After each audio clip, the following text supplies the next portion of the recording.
Ma'am, parang wala po ata sa lesson natin yung number 5. Ay, wala ba? O sige, bonus na lang yan. Thank you, ma'am. Ma'am, wala po ata sa lesson natin yung number 5. Oh, anong gagawin ko? Puro ka kasi daldalan kaya di mo alam. Ano? Favoritism si ma'am. May sinasabi ka? Ay, wala po.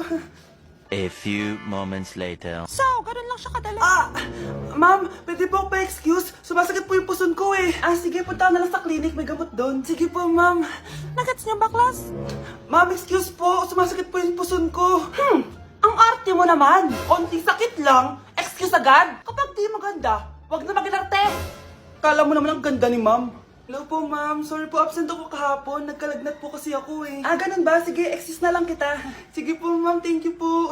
Ma'am, excuse po. Nilagnat po kasi ako kahapon kaya di po ako nakapasok. Naku, tigilan mo ako ha. Walang isang araw na lagnat. Ang sabihin mo, tamad kang pumasok.